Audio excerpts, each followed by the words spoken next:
know you've responded to reports that have come out before about things that happen in the organization, but at any time have you considered resigning this season? You know, I mean, I read that article briefly. I've never spoke to that reporter before. I think the last 2 weeks, he's written a couple articles with some sources in our organization that are making some comments about me and some things that I'm saying and doing. Look, at the end of the year, I'll do as I've always done. At the end of the season, I talk with my family and, you know, see if I still have that flame, that fire to continue next season. But that's the end of the season. All of us think about retiring. But that's at the end of the season. You know, so we're gonna move on past that story. You know, we have a race to prepare for. We're trying to get our guys healthy and you know, make another run at the playoffs.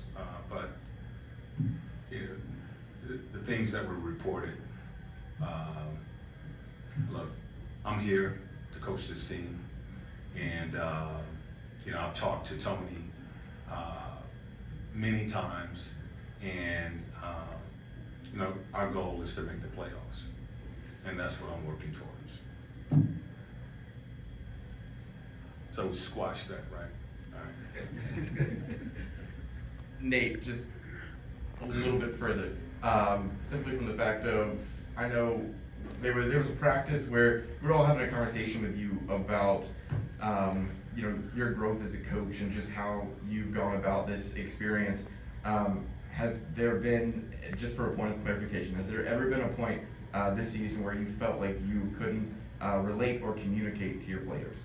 I mean, look, guys, things like that happen every day.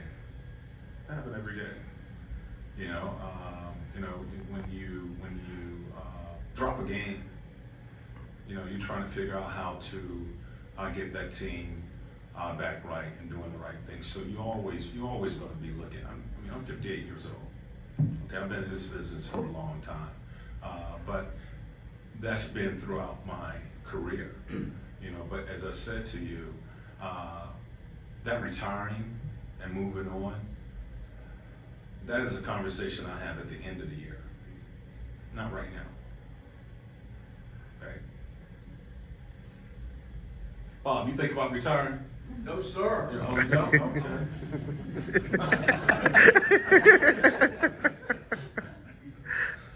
Hey, Coach, on a lighter note, being a former player, as you mentioned, and now being a coach, with you guys facing the LA Lakers tonight, can you just talk about LeBron's legacy in the NBA and what he's meant to the league overall? He has the highest basketball IQ I think I've seen on the floor.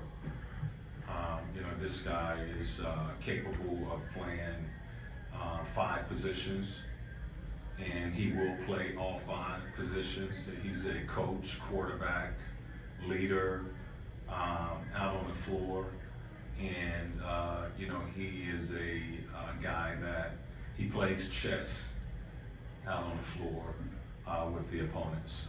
He's that intelligent as far as the feel of the game, the strategy of the game. You know, I would compare him to a guy like Tom Brady. You know, those guys, they have had this type of success because of their skill and their IQ in the game that they play. And LeBron is,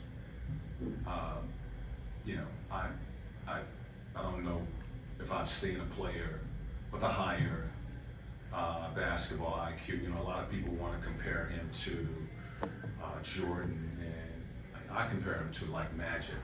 You know, he's a big guard that can play 5 spots, and he wins. You know, and he's been successful doing it, and just an unbelievable talent.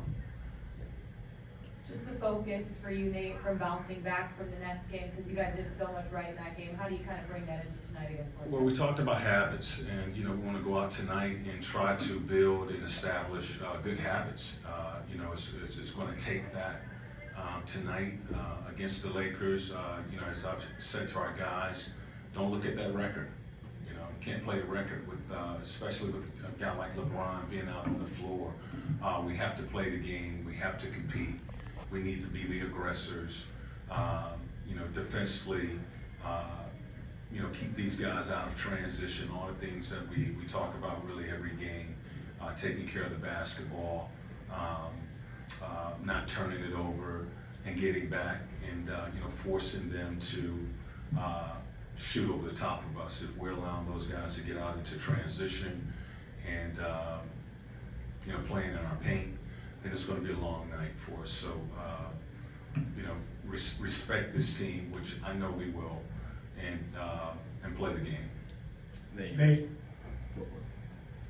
obviously them not having Anthony Davis, they'll have tendencies where they'll play small. Yeah. Do you see an opportunity to attack the paint a little bit more and be a little bit more aggressive inside? Absolutely. I mean, that's our goal every night, is to attack the paint and be aggressive, trying to force that defense to collapse. And if they don't, get to the rim or get to the free throw line. But certainly, they're playing LeBron at the 5. And that will pose some challenges for us offensively, but defensively, we certainly want to attack the paint, be aggressive on the boards with their smaller lineup. Nate, you mentioned how long you've been in the sport and things like social media, are relatively new in that journey. When you see one of your players respond to a fan who's criticizing, and I don't know if you saw this, DeJounte Murray responded to a fan on Twitter who the fan was criticizing you not using a late timeout, and he said, well, none of that would have mattered. I had to make my free throws. He took ownership and he kind of defended you. Is that meaningful to you?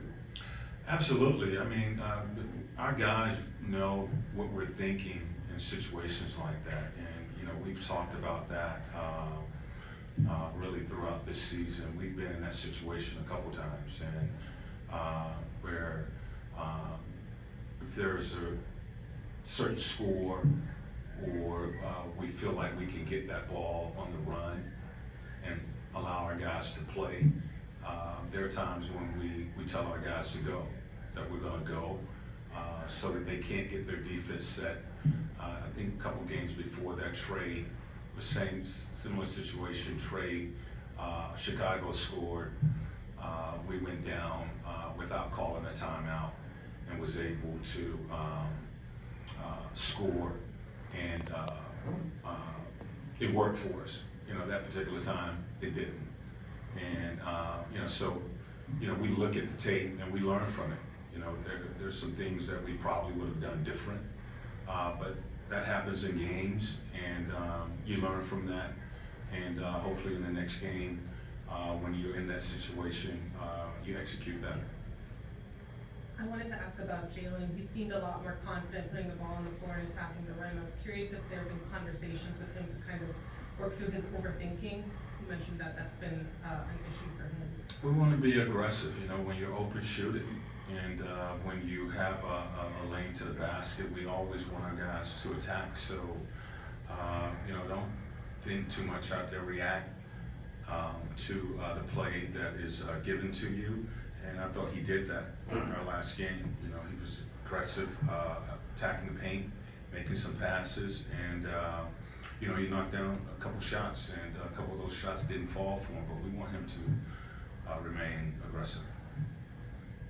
Just in terms of DeAndre and Trey, any news on them, or are they both game time decisions? Trey's game time decision. DeAndre's out. Any final questions? All right, thank you, Coach.